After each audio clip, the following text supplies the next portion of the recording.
Buenas tardes, hermanos. Gracias por sus oraciones.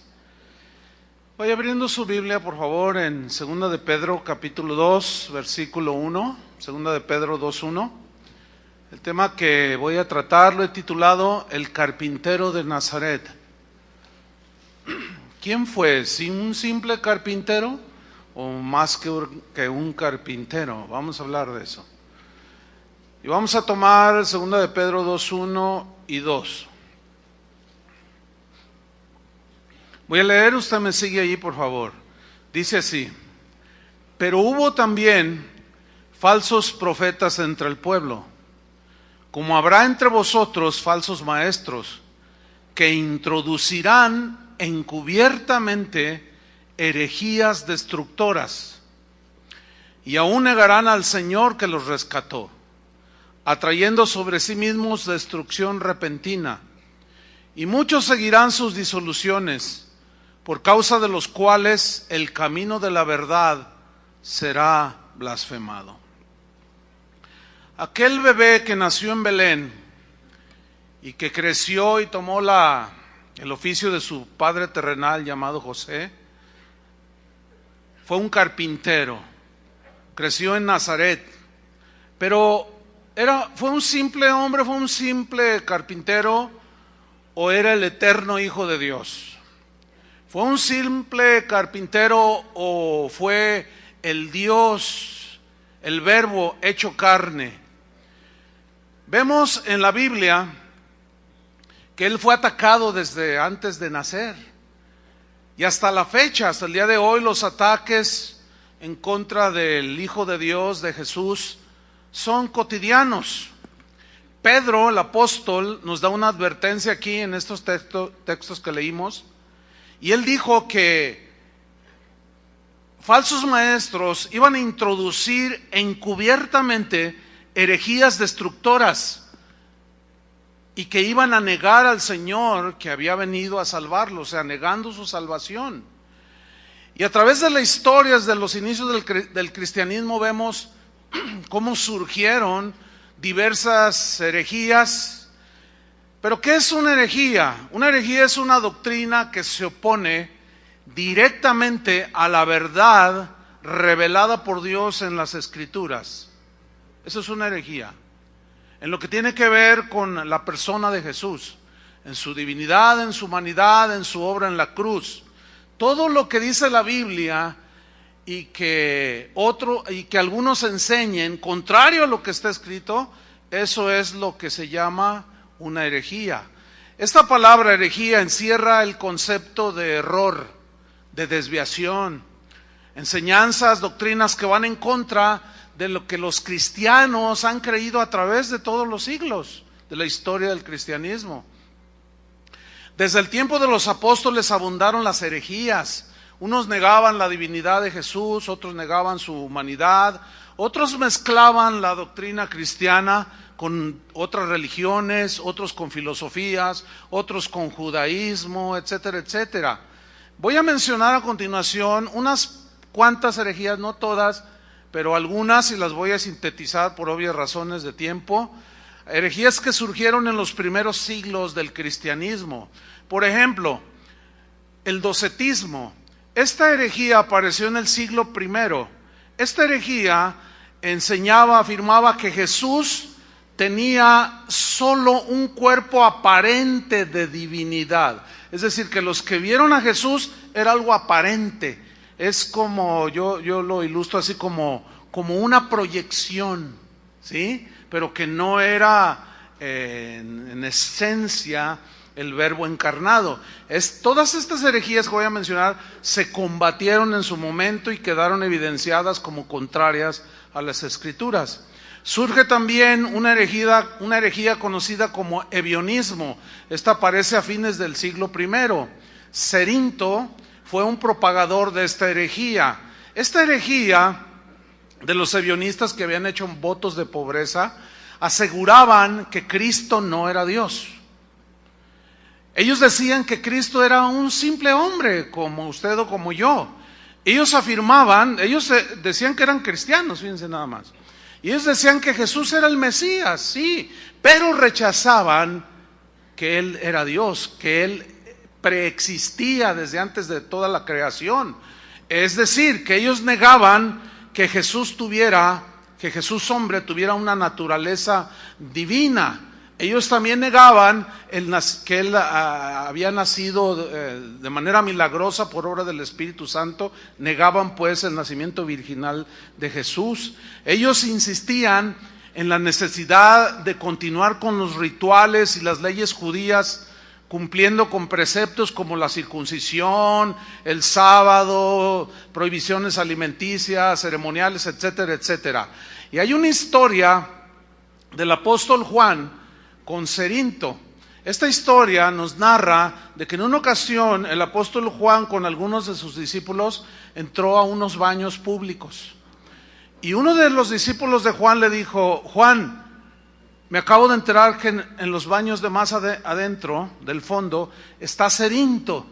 Y cuando Juan escuchó eso, les dijo: pásenme mi túnica. Se vistió y se salió, y uno de sus discípulos le preguntó: Juan, ¿por qué haces esto? Y Juan le contestó: no puedo estar bajo el mismo techo de un hereje. Eso nos habla de lo convictados que estaban los discípulos de Jesús acerca de la divinidad del Hijo de Dios.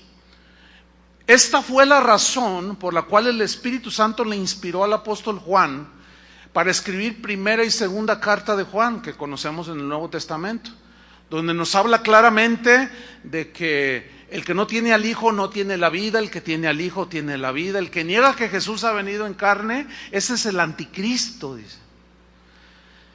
Posteriormente se disgrega otra herejía, un movimiento que se conoce como gnosticismo. Esta herejía fue una amenaza muy grave para la iglesia en los primeros 300 siglos, o 300 años, mejor dicho. Hasta la fecha hay vestigios de esta herejía. Bien, el gnosticismo viene de la palabra griega gnosis, que significa conocimiento. ¿Pero en qué consiste? Fundamentalmente en esto: los miembros de este movimiento afirmaban sobre la existencia de un tipo de conocimiento, un conocimiento que era especial, un conocimiento superior al conocimiento que el creyente promedio podía alcanzar. Ellos hablaban de un conocimiento superior. Inclusive ellos afirmaban, los gnósticos, que era un conocimiento superior a la fe, y que ese conocimiento podía llevarlos a la salvación inclusive, lo cual es una herejía. El gnosticismo cree en la posibilidad de ascender a una esfera oculta, de altura, de gran altura espiritual, por medio de la obtención de ciertos conocimientos de cosas, con asuntos que tienen que ver, por ejemplo, con la filosofía, con experiencias místicas o religiosas, pero solamente una minoría selecta puede acceder a este conocimiento elevado. En su momento, el Espíritu Santo, inspirando a los apóstoles, a los escritores del Nuevo Testamento, combatieron estas herejías.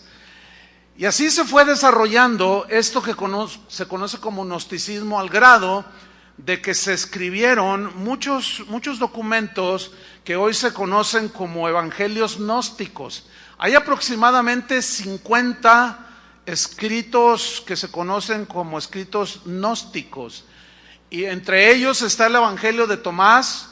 Este tipo de escrituras no fueron incluidas en el canon de la Biblia por obvias razones, porque hablaban precisamente, eran conceptos filosóficos acerca de Jesús, pensamientos contrarios que agredían la divinidad de Jesús y todo lo que la Biblia habla sobre las verdades fundamentales. Pero ahí están esos escritos, pero se les conoce como evangelios gnósticos. Estaba, por ejemplo, el Evangelio de María Magdalena, a quien se le atribuía pues que había escrito este evangelio, en el cual narra María Magdalena que supuestamente ella era amante de Jesús. Tenemos también, por ejemplo, el Evangelio de Judas, que es un evangelio producto del gnosticismo. Este evangelio narra que supuestamente Jesús tuvo un trato con Judas y le dijo: mira, yo necesito ser crucificado, pero pues vamos a hacer un trato entre tú y yo. Tú la haces de traidor y yo te prometo un lugar junto a mí, muy cerquitita, ahí en el cielo. Y Judas accedió. El History Channel, que es un canal de satélite, ellos se han encargado de diseminar todo este tipo de escritos gnósticos, pero ellos lo hacen de una manera como provocando, de una manera hasta cierto punto burlesca, burlándose, diciendo que ¿por qué los primeros cristianos escondieron este tipo de documentos? ¿No será que en ellos se encuentra la verdadera realidad acerca de la vida de Jesús? Bueno, no fueron escondidos, eso dicen ellos. Lo que sucedió es que fueron rechazados por los primeros cristianos. Porque si Jesús tuvo una mujer y sin casarse, eso se llama amaciato, ¿verdad? Entonces eso sería un hombre como usted y como yo, no es divino, su sangre está mezclada con el pecado y usted y yo seguimos muertos en nuestros delitos y pecados. No, lo que sucedió con este y un montón de escritos más, está un Apocalipsis de Pedro, está otro Apocalipsis del apóstol Juan, está un Apocalipsis, otros escritos, un evangelio llamado el Evangelio griego de los egipcios, y así hay un montón de escritos gnósticos. Esos escritos, muchos de ellos están a nuestro alcance el día de hoy. Usted puede anexar ahí en el internet y buscarlos y leerlos. Nada más tenga cuidado. Usted tiene que tener bien sólida su fe acerca de quién es el Hijo de Dios. Porque si usted lee este tipo de documentos, le va a suceder lo que algunos: ahí dice que Jesús tuvo un amante. Ay, no. Yo sabía que algo andaba mal con Jesús. No sabías nada. Eso es puro y vil gnosticismo. O sea, es un conocimiento que ellos decían, el conocimiento oculto, decían. Después surgió otra herejía conocida como mandeísmo. Estos eran gnósticos, se creían muy sabios. Una de sus características principales es que ellos creían en un Dios masculino y un Dios femenino. O sea que estaba así medio extraño ese Dios. Pero esta herejía, fíjese, todas las herejías que surgieron en el primero, segundo, tercer siglo, eventualmente a través de casi los 2000 años, se reciclan. 2000 años de historia se van reciclando. Y hoy tenemos este mandeísmo manifestado en una secta que surgió de Hermosillo, Sonora, y ya llegaron aquí a Guadalajara, se llaman los Redimidos. Ellos aseguran que el Espíritu Santo es mujer. Y hace rato estábamos viendo un video donde el autor de esta, bueno, no autor, copió esta herejía. Él dice que Dios se la reveló y le cantan al Espíritu Santo y le dicen: madre mía. Entonces tú dices: no, es que es increíble. Sin embargo, ahí está. Pero todas esas herejías fueron en su momento desechadas y refutadas por los cristianos de esos tiempos, cuando surgieron esas herejías. Tenemos también otra corriente herética que se conoció como monarquianismo o monarquismo o sabelianismo, que actualmente se le denomina modalismo. Fundamentalmente ellos enseñan que la Trinidad no existe, que Dios, al decir la Biblia que Dios es uno, entonces no puede ser en tres personas. Dicen que son tres dioses. Pero es obvio que también esta herejía fue rechazada en los concilios respectivos, y a ellos ahora se les denomina modalistas. Es decir, ellos dicen que Dios se reveló de tres modos distintos: uno como Padre, otro como Hijo y otro como Espíritu Santo. Ellos no creen o enseñan que no son tres personas distintas. Si no fueran distintos, entonces cuando Jesús estaba orando, y si Él mismo era el Padre allí, ¿por qué oraba Padre? ¿Por qué no decía yo, Padre, a mí mismo, por mí? O sea, es rarísimo, rarísimo, extrañísimo todas esas herejías que fueron, sin lugar a dudas, refutadas, y los cristianos a través de la historia han rechazado este tipo de herejías. Después tenemos otra herejía conocida como maniqueísmo. Este nombre lo recibe, esta religión lo recibe de un hombre que decía que era cristiano, un persa llamado Maní o Manés del siglo III. Este decía y proclamaba que era el último de los profetas enviados por Dios a la humanidad. O sea, como diciendo, Cristo, bueno, sí, he dado Cristo, pero yo soy el último que Dios envió. Bueno, Jesús mismo nos advirtió de este tipo de personas. Dijo, no creáis a todo el que diga, aquí el Cristo, no salgáis, no los veáis, no los escuchéis, porque solamente uno es el Cristo, o sea, Él. Ningún otro, no había ningún otro, ni habrá ningún otro.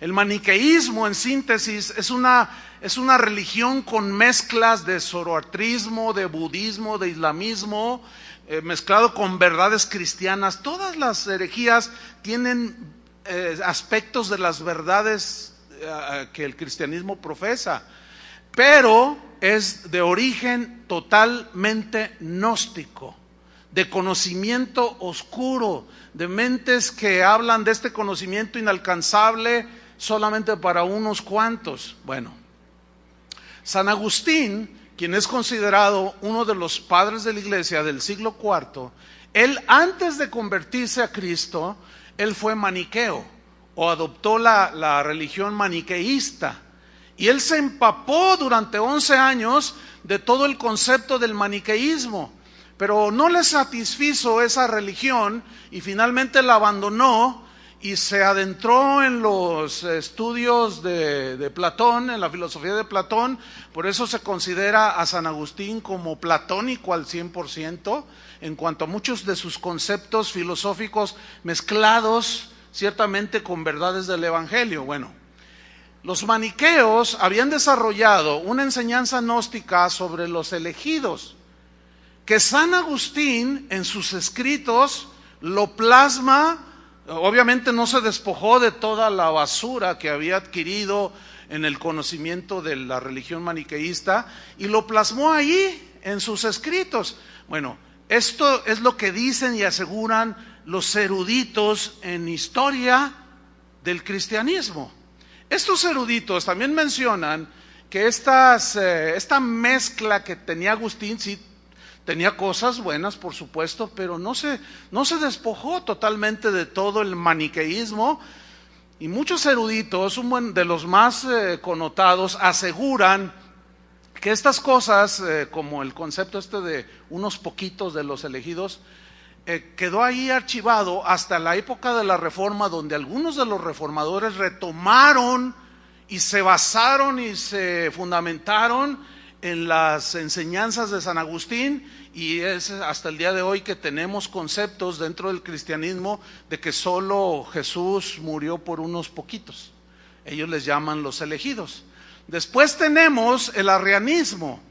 Este arrianismo tomó su nombre de un hombre llamado Arrio, que decía y reflexionaba en su gnosticismo, en su elevado pensamiento. Decía: si el Padre engendró al Hijo, a su Hijo, entonces el Hijo, al ser engendrado, significa que tuvo un principio.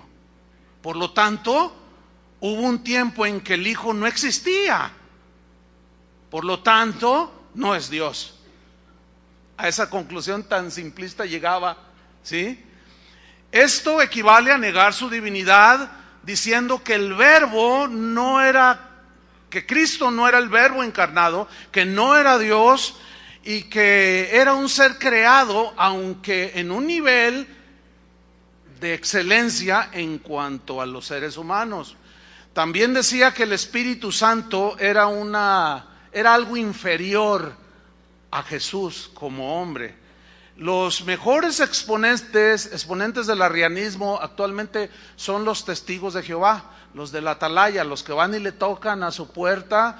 Esos son, fíjese, esa herejía surgió en los primeros siglos y cómo prevalece hasta el día de hoy. Todas estas y muchas más herejías negaban que Cristo fuera suficiente para salvarnos. Al no ser Dios, al rebajarlo en su divinidad, al hacerlo solo exclusivo para unos cuantos, despojaban de la grandeza de quién es el verdadero Dios. ¿Sí? Pero la Biblia, las Escrituras, los cristianos creemos en las Escrituras. Hay muchos escritos alrededor, sí, pero los cristianos, ¿cuántos son cristianos aquí? Creemos lo que las Escrituras nos dicen respecto a Jesús. Las Escrituras nos aseguran que Jesús es el Verbo encarnado, que nacido de una virgen, que vivió sin pecado y que por su sangre y fe puesta en ese sacrificio es que nuestros pecados son borrados. ¿Cuántos le dan gracias a Dios por eso? Cuando alguien que dice que es cristiano y no permanece en estas verdades, como el mismo apóstol Juan dijo, el que le dice a alguien que no tiene esta doctrina y le dice bienvenido, participa de sus malas obras, porque está consintiendo con la herejía. Entonces los ataques hacia la persona de Jesucristo siguen hasta el día de hoy. Yo siempre me he preguntado por qué los programas que se hacen en el History Channel, en otros tipos de canales que tratan estos temas, ¿por qué nunca sacan una película atacando a Mahatma Gandhi, por ejemplo, o a Confucio, o a Buda? ¿Por qué siempre a Jesús? ¿No se han fijado en eso? No es casualidad, hermanos. El Dios de este mundo tiene control sobre las personas que han rechazado a Jesús y son utensilios para seguir atacando al Hijo de Dios. Ahora, abra su Biblia en Colosenses, capítulo 1, versículo 13. Colosenses, capítulo 1, versículo 13. ¿Por qué? Porque ahí en esta carta, que es cortita, pero en esta carta que Pablo escribió a los colosenses, nos da lo que yo llamo una verdadera cátedra sobre la persona de Jesús, sobre el carácter del Hijo de Dios, sobre la obra que Cristo hizo para salvarnos. ¿Sí? Entonces vamos a verlo nosotros así de una manera para centrarnos en este escrito que está allí en el Nuevo Testamento.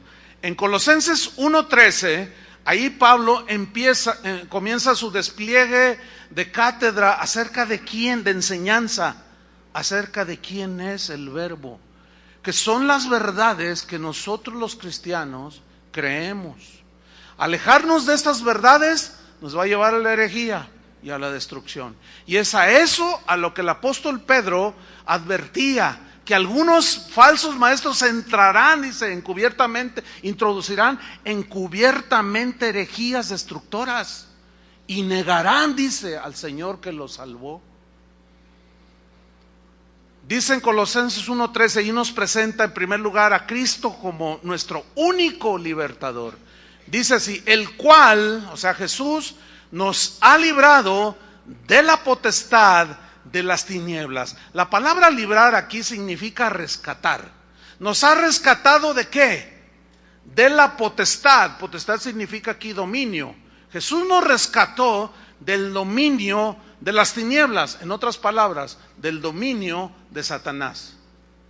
Estábamos a merced de él, pero cuando vino el Hijo de Dios, a esto vino el Hijo de Dios, dijo Juan, para deshacer las obras del diablo y darle libertad a todo aquel que creyera.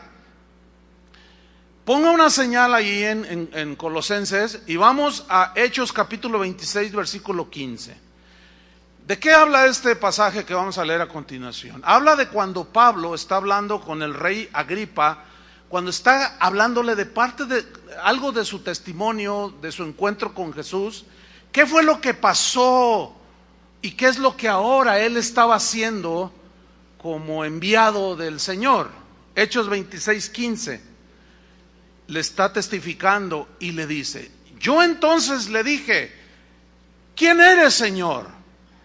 Y el Señor dijo: yo soy Jesús a quien tú persigues, pero levántate, dice, y ponte sobre tus pies, porque para esto he aparecido a ti, para ponerte por ministro y testigo de las cosas que has visto y de aquellas cosas que me apareceré a ti, librándote de tu pueblo y de los gentiles, a quienes ahora te envío. Porque Pablo fue el apóstol a los gentiles y Pedro fue el apóstol a los judíos.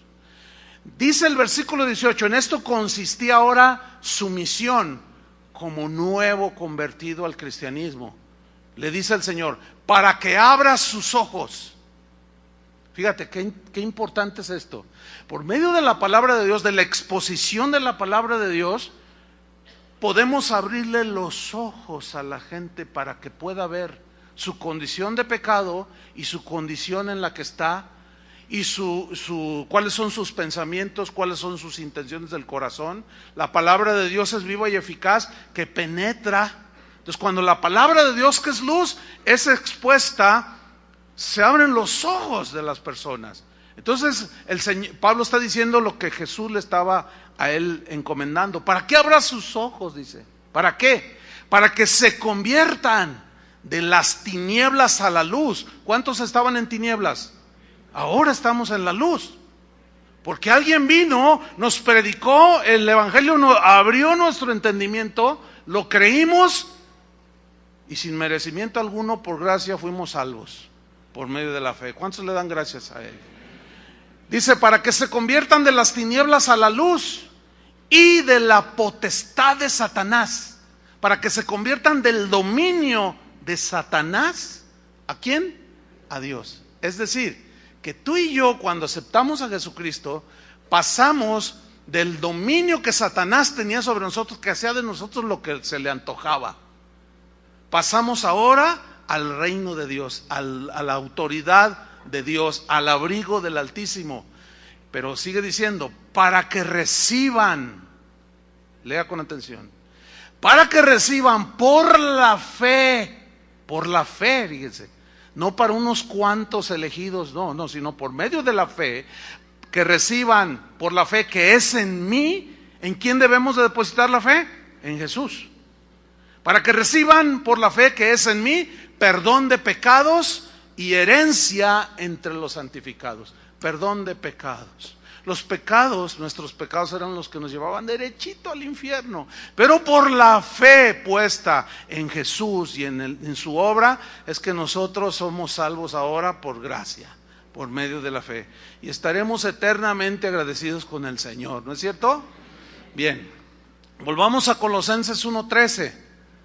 Porque dice: el cual nos ha librado de la potestad de las tinieblas y trasladado al reino de su amado Hijo. Un traslado. Esta palabra trasladar significa cambiar de lugar, pero implica a un lugar muy lejano de donde estábamos.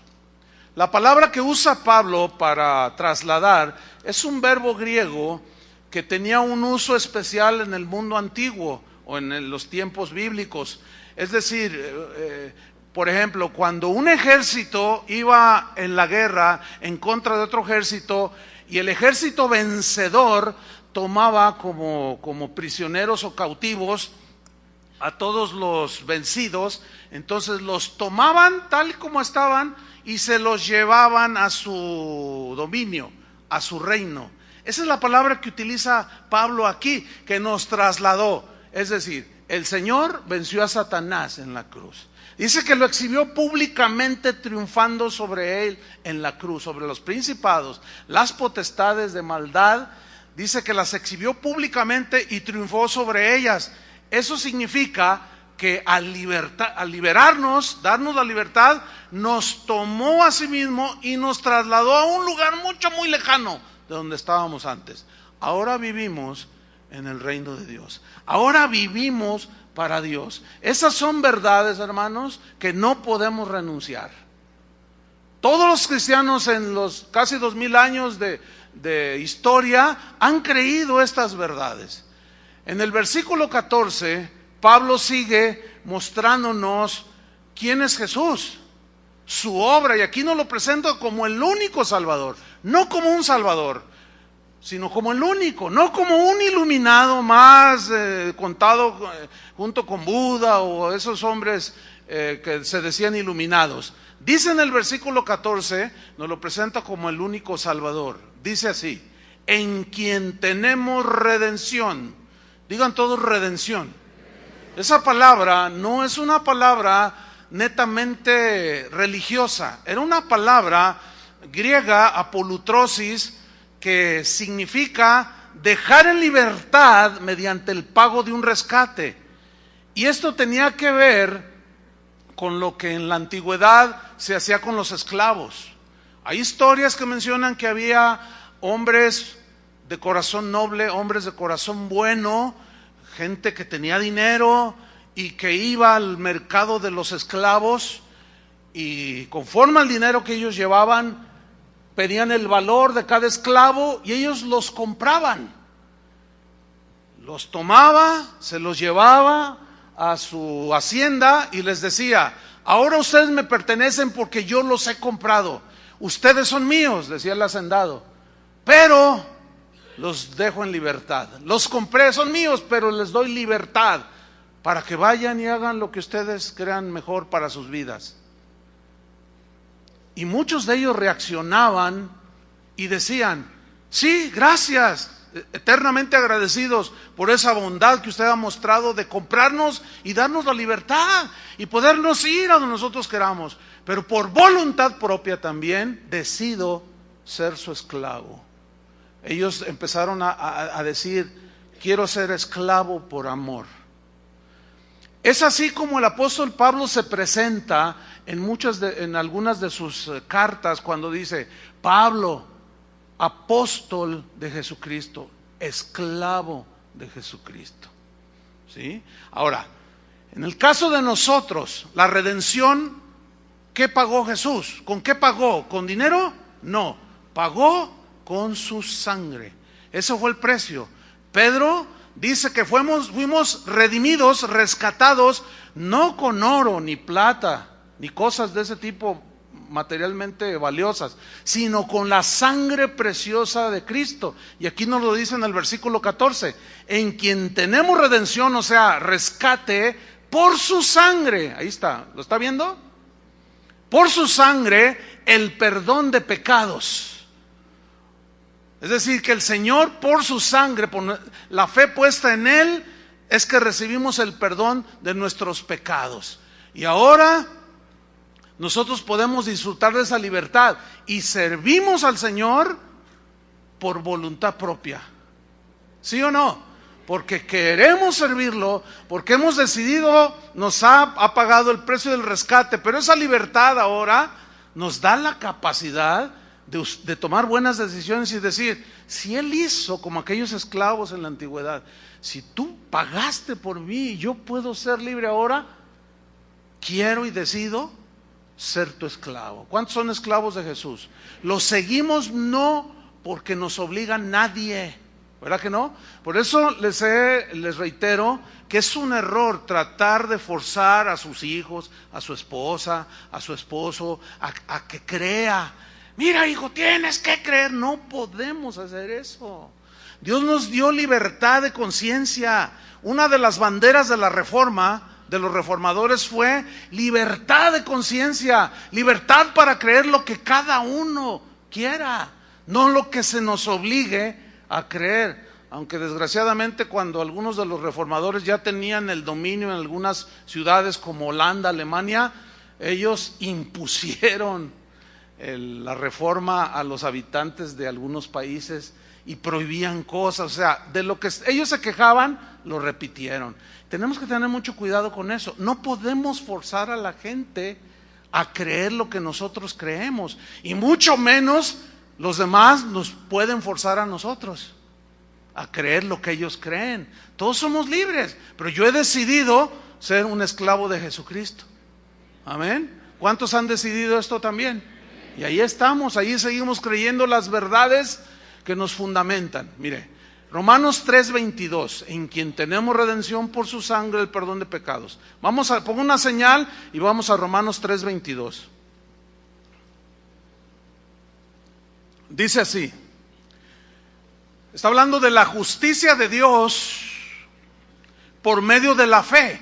O sea, la justificación es el acto por el cual Dios nos declara ya sin culpa, pero esto es por medio de la fe. ¿En quién? En Jesucristo. Romanos 3:22. La justicia de Dios por medio de la fe en Jesucristo. Escuchen, para todos los que creen en Él. Para todos los que creen en Él. Ahora, ¿todos creen? No. ¿Por cuántos murió Jesús? ¿Por unos cuantos o por todos? Por todos, pero no todos creen. Algunos asumen mal y caen en herejía, que se conoce como universalismo, al decir, si Cristo murió por todos, entonces todos serán salvos. No, Jesús mismo lo dejó implícito cuando dijo, vayan y prediquen el evangelio a toda criatura. El que creyere, tuviera fe, creyera, pusiera su fe en lo que yo hice, el que creyere y fuere bautizado, ¿qué? Será salvo. Y el que no creyere, será condenado. Entonces muchos, gnósticamente, conocimiento oscuro, ¿sí?, encubierto, piensan así, bueno, Dios es un Dios de amor, como amor, Él no puede enviar a nadie al infierno, por tanto todos serán salvos. Esa es una herejía, eso no enseña la Biblia. Ahora, ciertamente, Dios no manda a nadie al infierno. El infierno fue creado para el diablo y sus ángeles. Pero ¿qué es lo que manda o envía a una persona al infierno? Rechazar a Cristo. Rechazar a Cristo. Entonces dice aquí, la justicia de Dios por medio de la fe en Jesucristo para todos los que creen en Él, por cuanto no hay diferencia. Dios es un Dios justo, Él es imparcial. Él no ama a unos más que a otros, no, a todo. De tal manera amó Dios, ¿a quién? Al mundo, y se entiende a todos los habitantes del mundo. Versículo 23. Por cuanto todos pecaron, pregunta, ¿cuántos pecaron? ¿Cuántos íbamos derechito a la condenación? Todos. Si todos pecamos, ¿cuántos necesitamos salvación? ¿Ustedes creen que Dios puede salvar a todos? ¿Pero por qué no se salvan todos? Porque no todos creen. Pero Él murió por todos. Aquí lo dice, todos pecaron, todos están destituidos de la gloria de Dios. Pero luego en el 24 dice, siendo justificados, o sea, los que creen, gratuitamente, sin mérito alguno, por su gracia, mediante el rescate, la redención, el pago de la sangre de Cristo, que es en Cristo Jesús, a quien Dios puso como propiciación a favor nuestro para favorecernos a nosotros por medio de la fe en su sangre. Ahí está otra vez. Pablo en el versículo 15 de Colosenses, vuelvo otra vez a Colosenses 1:15, les dije que pusieran una señal ahí para irnos rapidito. En el versículo 15 aquí Pablo sigue abundando acerca de la persona de Cristo y nos presenta a Cristo como la misma imagen de Dios. ¿Qué significa esto? Vamos a explicarlo. Colosenses 1:15 dice, Él es Jesús. Él es la imagen del Dios invisible. Del Dios que no se ve, Jesús es la imagen. ¿Qué significa aquí? La palabra imagen es la que resalta aquí. Pablo usó la palabra griega eikon, que significa copia exacta. Pero la idea es de la misma esencia. Como dice el credo apostólico que muchos de nosotros rezábamos en aquellos tiempos que decíamos respecto a Jesús, cuando recitábamos el credo de los apóstoles que decía que Jesús era luz de luz, Dios verdadero de Dios verdadero, engendrado, no creado, o sea, engendrado en el vientre de María, mas no creado, de la misma sustancia que el Padre. Eso es lo que se conoce como el credo de los apóstoles, que son como cápsulas sintetizadas de las verdades fundamentales que los primeros cristianos creyeron y que nosotros debemos de seguir creyendo. Entonces Pablo dice, Él es la imagen, es la representación visible y la manifestación encarnada de Dios a los seres humanos. Cuando Pablo usa esta palabra, eikon, establece que Jesús es la perfecta representación, manifestación y revelación de Dios, sin quitarle, sin aumentar, tal como es Dios. Para comprender cómo es Dios, tenemos que ver a Jesús. Para entender el mensaje de Dios, tenemos que oír a Jesús. Jesús representa perfectamente a Dios delante de los hombres. De manera que nosotros ahora, si vemos a Jesús, si conocemos a Jesús, si entendemos el mensaje de Jesús, conocemos a Dios. En Juan 14:6, no tienen que buscarlo, son escrituras muy conocidas. Está Jesús allí con sus discípulos y les dice, bueno, yo me voy a ir, pero ahorita ustedes no pueden venir conmigo, pero ya saben el camino. Y le dice el Señor, no sabemos el camino.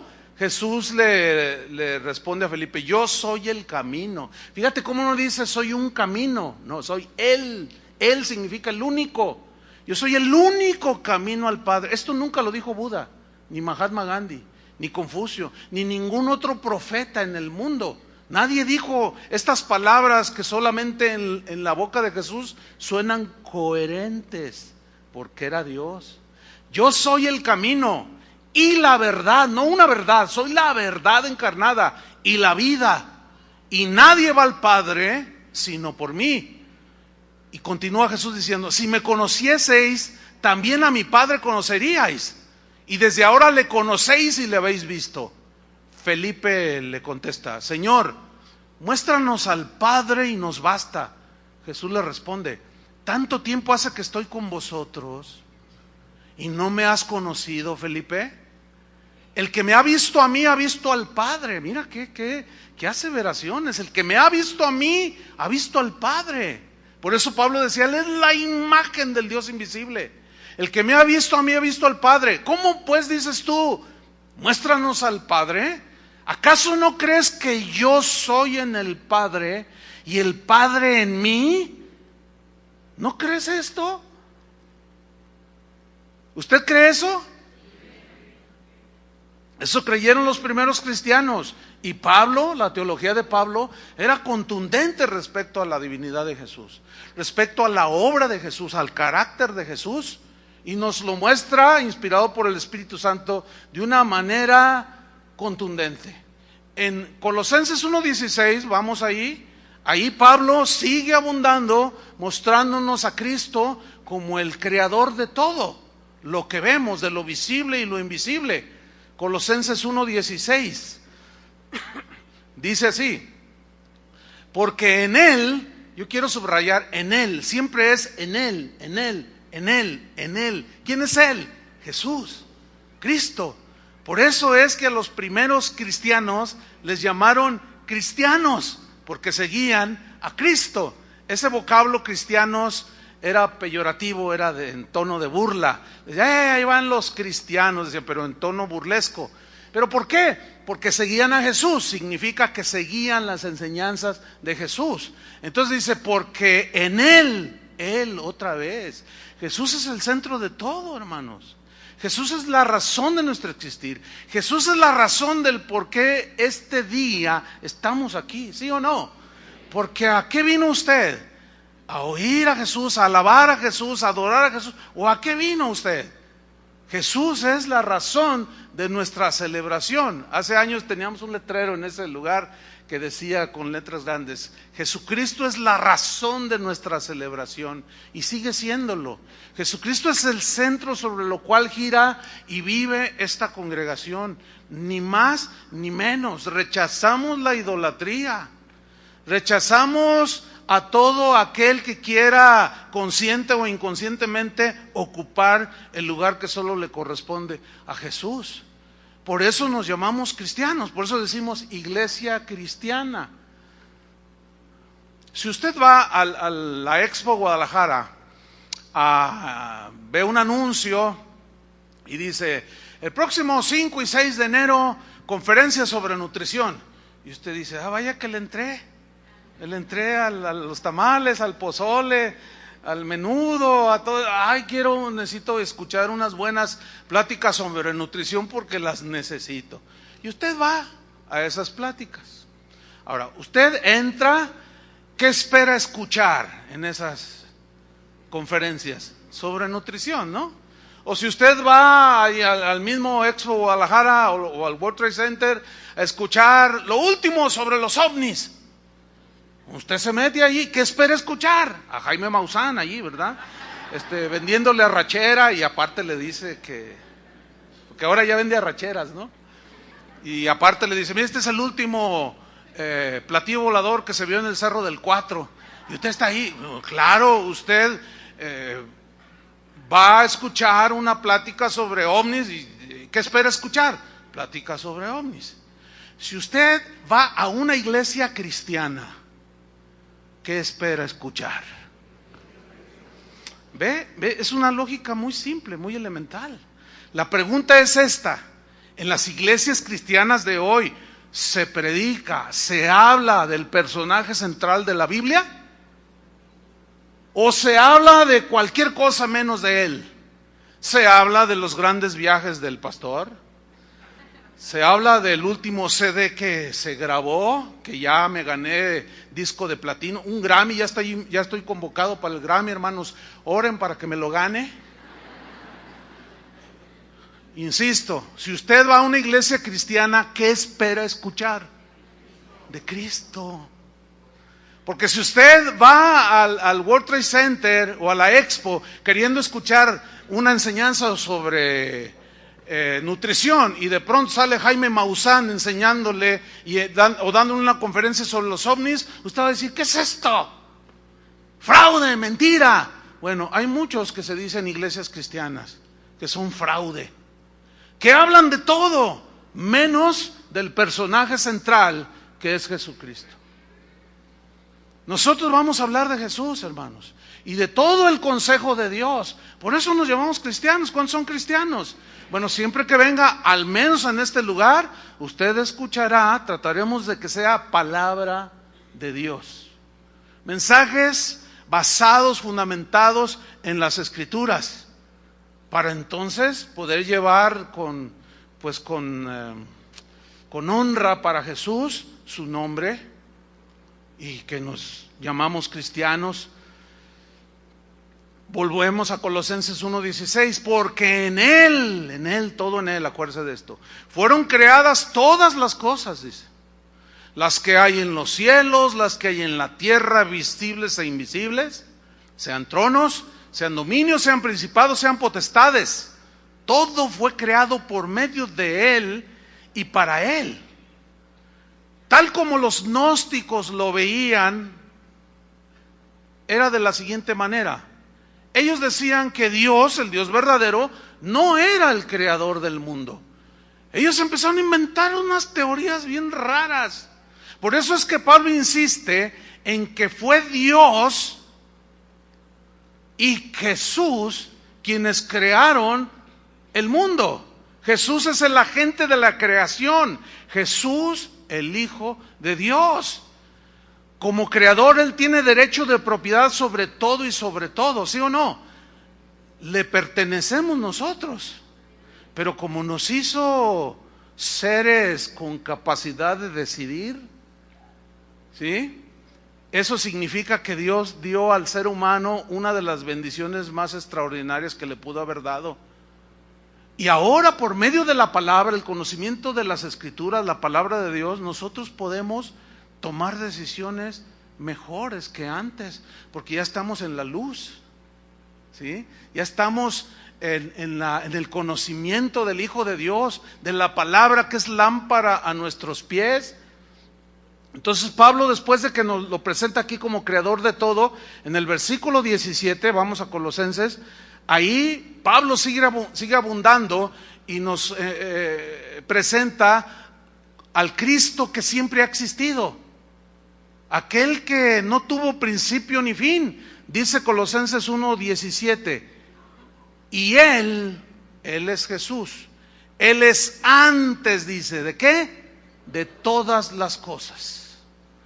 Juan lo puso de esta manera: en el principio era el verbo, y el verbo era con Dios, y el verbo era Dios. Ahora pongo una señal allí en Colosenses 1:17 y vamos a un pasaje extraordinario. Vamos a Juan capítulo 8, versículo 56. Es un pasaje extraordinario por la simple y sencilla razón en que Jesús mismo en este texto está asegurando su preexistencia, que Él es el eterno. Es uno de los pasajes más contundentes respecto a la divinidad de Jesús. Juan capítulo 8, versículo 56. Búsquelo, es una historia muy interesante. Aquí Jesús está hablando con la gente, con los judíos, y estaban los religiosos ahí. Algunos creían, pero muchos no, la mayoría no creían, lo rechazaban. Entonces en Juan 8:56 Jesús está hablando aquí y dice: Abraham vuestro padre se gozó que había de ver mi día, y lo vio y se gozó. Qué aseveración, ¿no? Vio mi día. Y dice el versículo 57, entonces le dijeron los judíos, en una obvia pregunta, ¿no? A ver, ¿aún no tienes 50 años y has visto a Abraham? Y miren la respuesta de Jesús. Jesús le dijo: de cierto os digo, antes que Abraham fuese, yo soy. Esa aseveración del mismo Hijo de Dios es contundente. Antes que Abraham existiera, yo soy, dice. El asunto es que Abraham había existido 1850 años antes de Cristo. Y Jesús les dice a aquellos hombres que lo estaban escuchando y que lo rechazaban: antes de Abraham, yo soy. Yo soy significa en el griego, tanto en el griego como en el hebreo, el que existe en sí mismo. La idea es que no tiene principio ni fin. Y como los judíos dicen, el eterno. El eterno, como cuando Dios le dijo a Moisés: ve y saca a mi pueblo de Egipto. Y Moisés le responde: sí, está bien, pero si Faraón me pregunta ¿quién te envía?, ¿qué le voy a responder, Señor? Y Dios le dice a Moisés: si te pregunta, dile: yo soy, me envía. O sea, el que existe en sí mismo, el que no tiene principio ni fin, el que es el eterno, me envía. Entonces, ¿quién te envía? ¿Quién es tu Dios? El yo soy me envía. ¿Quién es tu Dios? Dice. Casi nadie, el yo soy. Bueno, es la misma expresión que dijo Dios el Padre en el Antiguo Testamento: yo soy, me envía, te envía. Es la misma que Jesús usó cuando dijo: antes que Abraham fuese, yo soy. Estas son una de las aseveraciones más contundentes del mismísimo Hijo de Dios. Ningún iluminado, ningún fundador de ninguna religión ha dicho cosas como las que dijo el Verbo que se encarnó. Aquel bebé que nació en un pesebre allá en Belén y que creció y tomó el oficio de su padre, que fue carpintero. Después se manifestó y se reveló a los hombres como el Hijo eterno de Dios, el que existe en sí mismo. Volvamos a Colosenses 1:17, porque Pablo sigue abundando, pero de una manera contundente. ¿La pueden ver ahí o no? Pero agresiva y tajante, inspirada indudablemente por el Espíritu Santo, porque aquí nos presenta en el versículo 17, en la segunda parte, a Cristo como el sustentador de todo lo creado.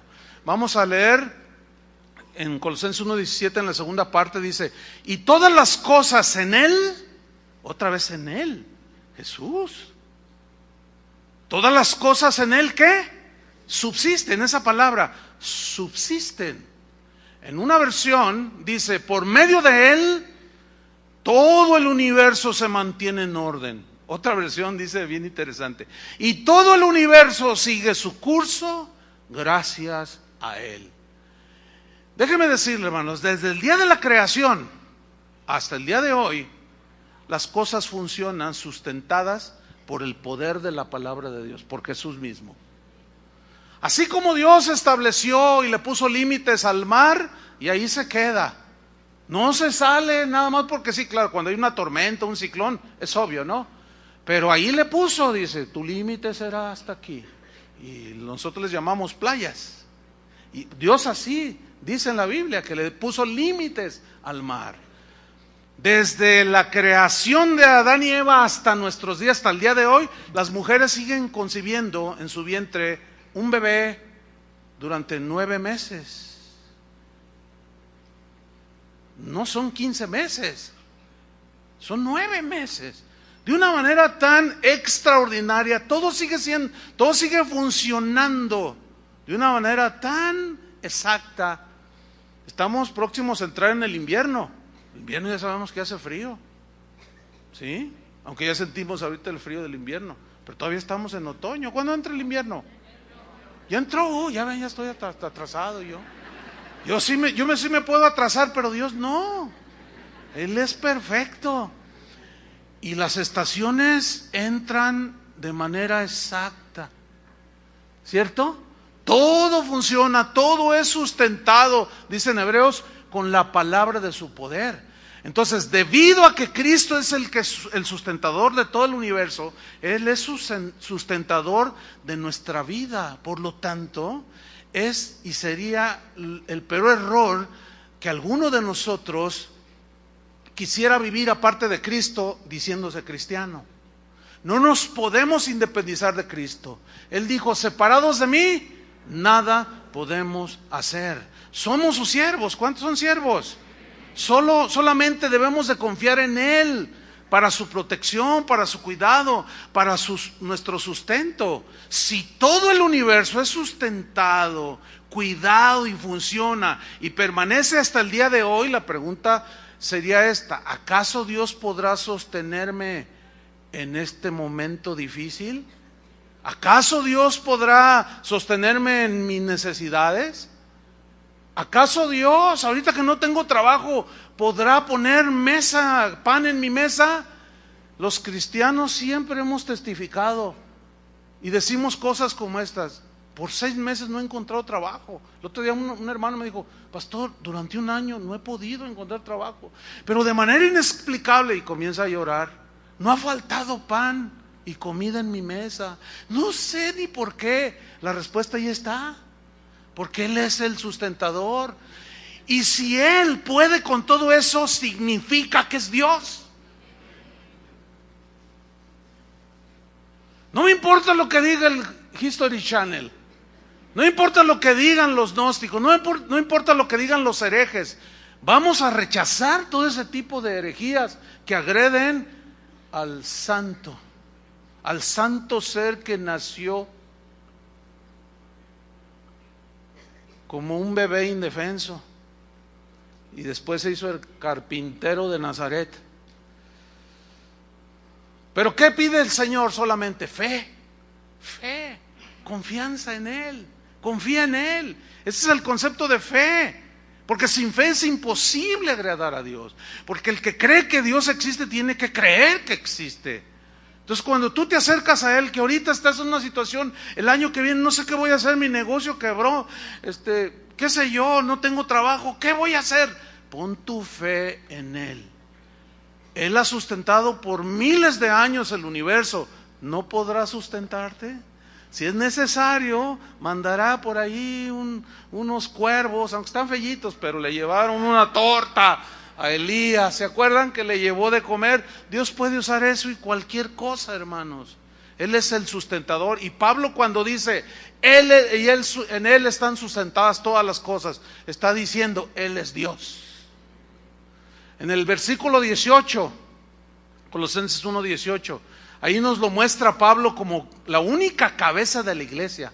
Cabeza de la iglesia. El hombre se ha atribuido como cabeza de la iglesia, pero no, esas son aberraciones que luego surgen. Colosenses 1:18 dice, y Él es la cabeza del cuerpo, que es la iglesia. ¿Quién es la iglesia? Todos los creyentes en Cristo.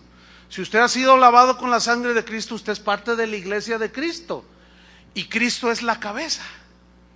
Y Cristo, mira hermano, nos conviene, nos bendice estar bajo la guía de la cabeza que es Cristo. nos dio su Espíritu Santo. Los hijos de Dios somos guiados por el Espíritu Santo. La dirección que Jesús haga por medio de su palabra a su cuerpo, que es la iglesia, es lo que Él sabe que nos conviene. Es como ustedes, como padres. Ustedes aconsejan a sus hijos lo mejor que pueden, ¿sí o no? Y cuando sus hijos, nuestros hijos, no acatan las directrices que les damos, y llegan al rato todos, ¿verdad? Desparpajados y todos aporreados y mal. Ay, no te hice caso. ¿Cuál es la reacción de nosotros? Te lo dije, hijo. Yo te lo dije, te lo advertía. Y así está Dios continuamente. Él quiere bendecirnos, hermanos. Entonces, Cristo es cabeza de la iglesia. Yo no puedo decir que soy cabeza de esta iglesia, porque no puede haber dos cabezas. ¿Entiende? Solamente hay una. Aún yo y con los demás pastores seguimos la dirección del que es dueño de la iglesia, del que pagó por la iglesia, del que nos compró con su sangre. Por eso es que es una ofensa al Hijo de Dios tratar de meter nuestros propios pensamientos y filosofías y pensamientos del mundo y suplantarlos por la bendita palabra de Dios. Es una ofensa, hermanos.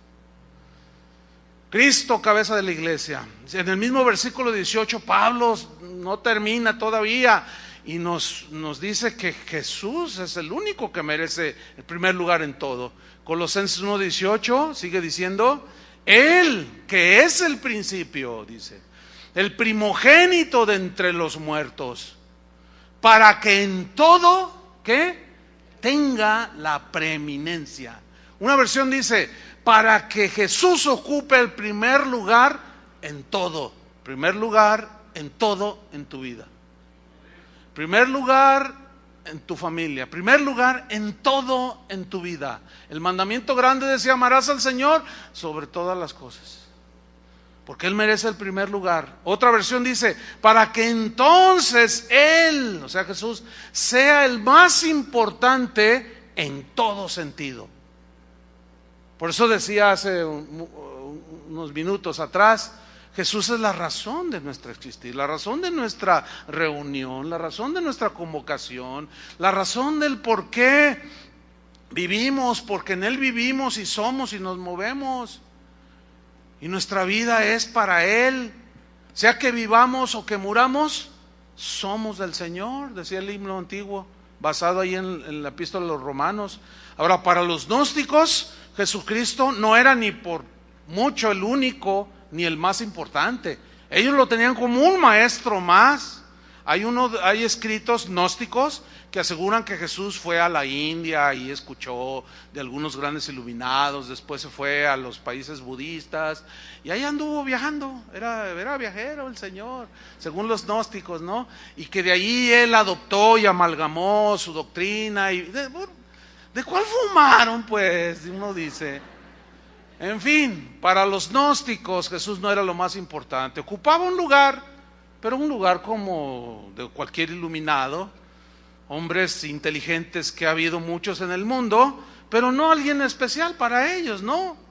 Pablo enfrentó todo esto, a herejías, insistiendo que en Jesucristo habitaba toda la plenitud de Dios. Por eso en el versículo 19, vaya conmigo, dice: por cuanto agradó al Padre que en Él habitase, ¿qué?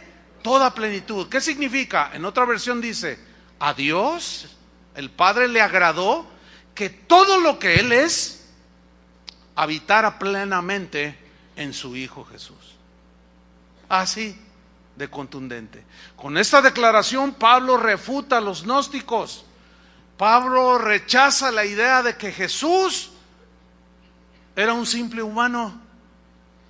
Y a otros también que decían: bueno, si Jesús es Dios, pero no fue humano. O sea, siempre ha habido todas estas controversias alrededor del Hijo de Dios. Pero nosotros creemos que Jesús es el Cristo, el Verbo encarnado. ¿Cuántos dicen amén? Esas son verdades fundamentales que debemos abrazar hasta el día de nuestra muerte. Pablo pues entonces enfatiza una y otra vez que Cristo era todo humano, pero todo Dios. Cristo siempre fue Dios y siempre será Dios. Cuando tenemos a Cristo, tenemos a Dios. Por eso es que en el versículo 20, como Dios, Pablo lo presenta como el único reconciliador. Dice Colosenses 1:20, sígame.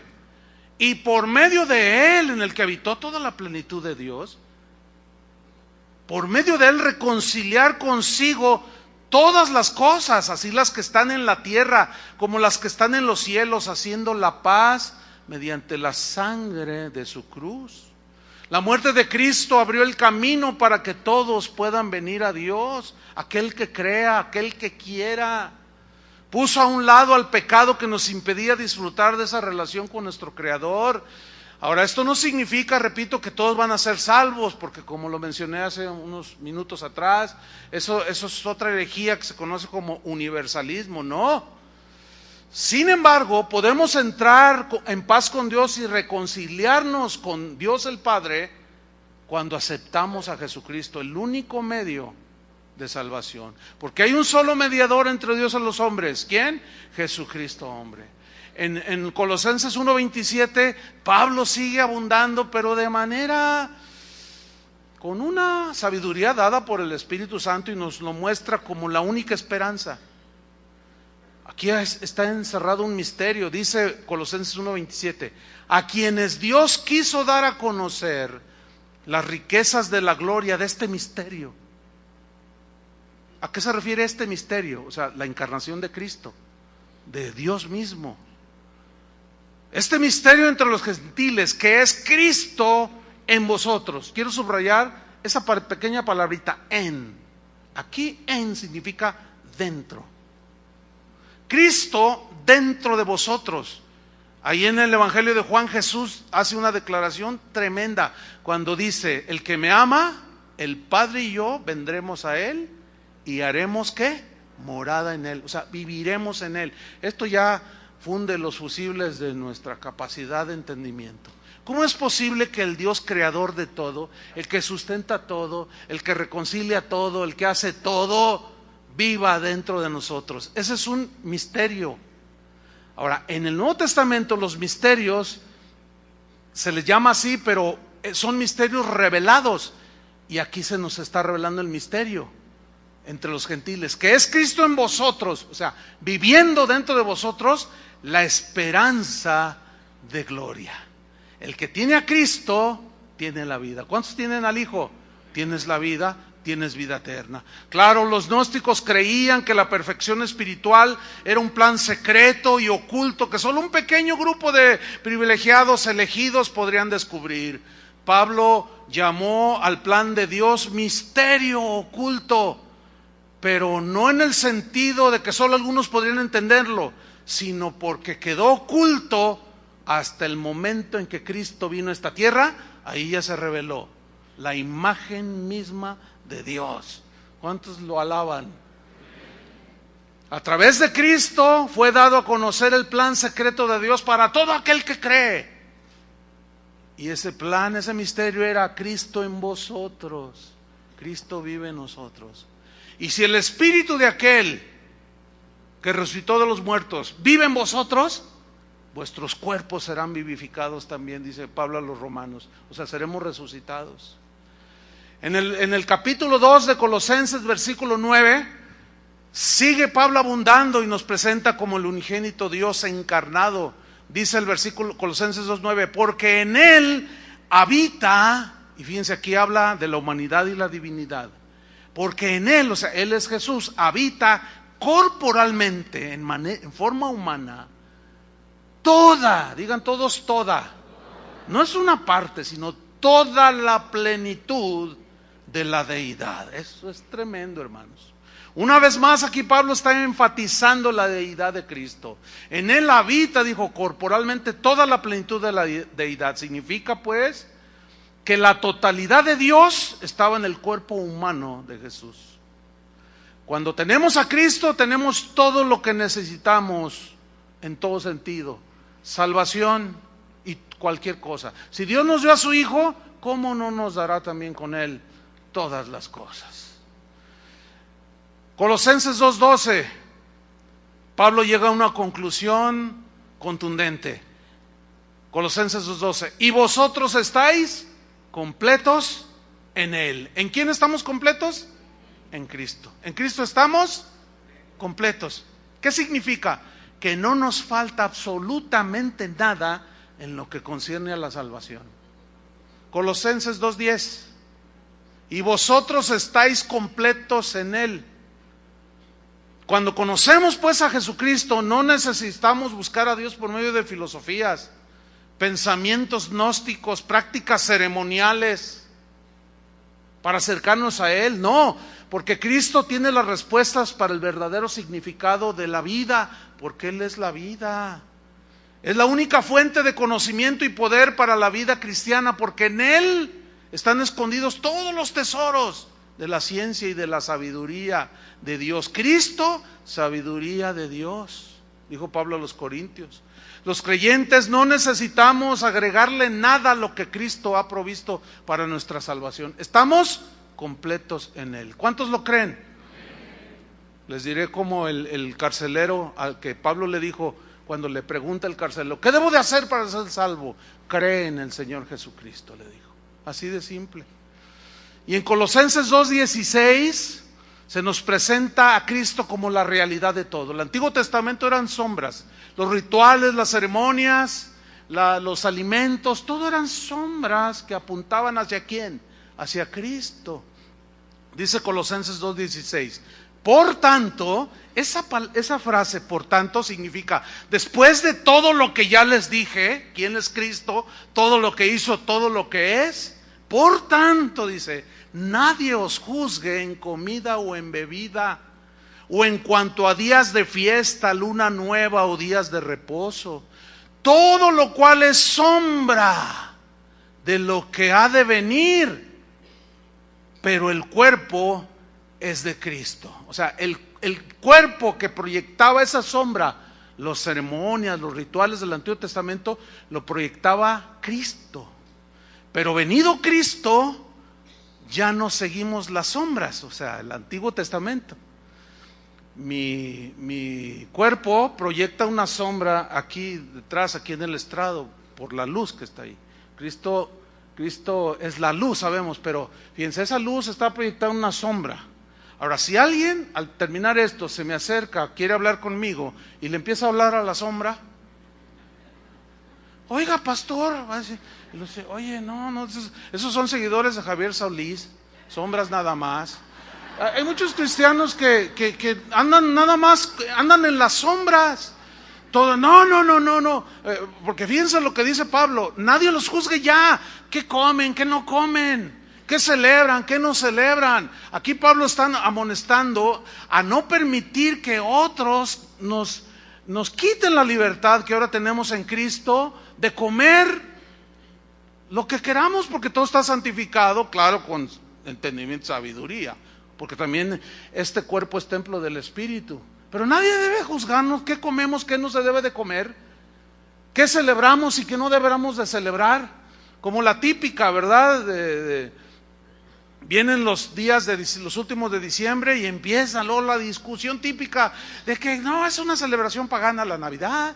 A ver, me decía una persona hace unos días, a ver, dígame un versículo donde dice que debemos de celebrar la Navidad. Y yo le contesté, dime un versículo donde diga que no podemos. O sea, no nos vamos a andar discutiendo, no vamos a perder el tiempo discutiendo todas esas cosas que son la sombra. ¿Qué importa el día, hermanos? Eso es sombra. ¿Qué es lo importante? ¿El celebrado o el día? El celebrado. Lo importante es el hecho de que Jesús vino. Entonces, bueno, si alguno, entendiendo esto, mi percepción es la siguiente. Si alguno dice, no, pues yo no lo hago, no lo haga. Yo no te voy a forzar a que lo hagas. Esa es tu conciencia. Si tu conciencia es débil, escrupulosa, pues no lo celebres, pero no quieras venir a imponerme a mí o a los demás lo que tú crees en cuestiones de conciencia. Porque la realidad que es Cristo es eso, la realidad, y no las sombras. Y ya no sigan la secta de Javier Solís, de sombras nada más. Estamos en la realidad que es Cristo. ¿Cuántos dicen amén? Lo importante es adorar a Cristo más que la forma, que es diferente. Hay gente que no levanta las manos, ¿significa que no está adorando a Dios? No. Y por eso les instruyo de cuando en cuando a los que dirigen la alabanza: no forces a la gente, levante sus manos, hágalo, adore al Señor. ¿Cómo sabes si tú, alguien que no está levantando la mano, está adorando al Señor? Porque alguien que puede tener las manos levantadas puede estar pensando en el Super Bowl o qué sé yo, y no está adorando más porque está con las manos así. No, vamos a ubicarnos, ¿sí? Lo importante es Cristo que habita en nosotros y que ahí nosotros lo adoramos. Levante o no las manos. Claro que se nos enseña ahora, levante sus manos y está agradecido. Entonces, muchos respondemos, otros no, se quedan, pero ¿significa que no le están adorando? Hay gente que dice: ¿y esas bailarinas allá adelante que déjenlas que alaben? Pues déjenlas que alaben, ¿sí o no? No, pero ahí están. ¿Y usted cómo sabe? ¿Usted es el Espíritu Santo para juzgar lo que hay dentro de cada una de ellas? ¿Ah? Entonces dice Pablo: no, nadie los juzgue. Todo eso era sombra de lo que había de venir, pero la realidad es Cristo, y eso es lo que nos atañe a nosotros. Y finalmente en Colosenses 3:11 lo presenta como el absoluto, el único, el que rompió las barreras de todo. Colosenses 3:11 dice: donde no hay griego ni judío, circuncisión ni incircuncisión, bárbaro ni escita, o sea, salvaje o letrado, siervo ni libre o esclavo, no, sino que Cristo es el todo y en todos. Aquí vemos cómo Pablo dice: Jesús derribó toda barrera que nosotros los hombres levantamos, que es negro, que es blanco, que es ignorante, que es inteligente, que es rico, que es pobre, que está feo, que está bonito, que está guapo, que está fea. Somos los elegidos, somos los exclusivos. Todas esas barreras fueron tumbadas, derribadas por el Cristo que Pablo presentó. Cristo pues derriba todas estas barreras y acepta, al derribar todas estas barreras, aceptó a toda persona que viene a Él. Porque el que a mí viene, dijo Jesús, no le echo fuera. Nadie debe impedir que hablemos de Cristo o que aceptemos a alguien en nuestra comunidad, en nuestra congregación. Aquí son bienvenidos el pobre, el rico, el intelectual y el sencillo, el feo y el bonito. Todos.